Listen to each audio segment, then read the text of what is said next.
The United States is preparing for retaliatory attacks after bombing nuclear facilities in Iran last night. Vice President J.D. Vance says the U.S. is not at war with Iran, but Iran's nuclear program. Now, the Department of Homeland Security warns of a heightened threat environment here at home. ABC's Perry Russum reports from Washington.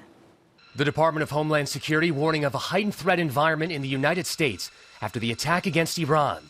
In a bulletin issued today, DHS warning low-level cyber attacks against U.S. networks are likely. Our forces remain on high alert and are fully postured to respond to any Iranian retaliation or proxy attacks, which would be an incredibly poor choice. The Pentagon this morning detailing last night's attack called Operation Midnight Hammer, 125 aircraft involved. This is a plan that took months and weeks of positioning and preparation. The Pentagon says the attack started with more than 24 Tomahawk missiles launched from a U.S. submarine in the Middle East, B-2 stealth bombers taking off from Whiteman Air Force Base in Missouri, then dropping 14 bunker buster bombs weighing 30,000 pounds each. The attack focusing on 3 targets, all Iranian nuclear sites. Initial battle damage assessments indicate that all 3 sites sustained extremely severe damage and destruction. New satellite imagery shows the aftermath of the attack, apparent holes in the ground where the bunker buster bombs entered before exploding.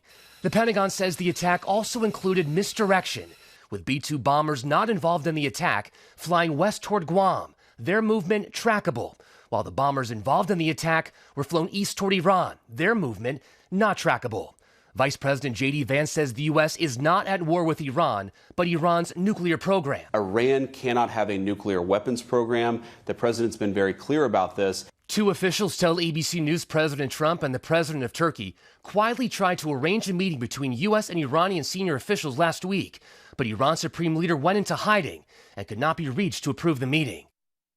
With President Trump making this decision on foreign policy, it appears he is trying to use this momentum toward his funding bill, with Trump writing online, "Great unity in the Republican Party. Now let's get this great, big, beautiful bill done."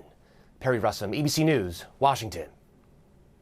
And reactions from Congress are pouring in today after the recent strikes. Congressional leaders say they're surprised by the decision, and some Republicans are praising the move. At the same time, some Democrats and at least one Republican in the House are questioning the president's authority. House Speaker Mike Johnson says the president was acting within his authority when he ordered those strikes. The chairman of the Senate Intelligence Committee now warns the U.S. must be prepared for Iran to retaliate. You can watch today's full Pentagon briefing from Defense Secretary Pete Hegseth after last night's strikes on Iranian nuclear sites. That's on our 13 News Now Plus app. You can download it and watch for free.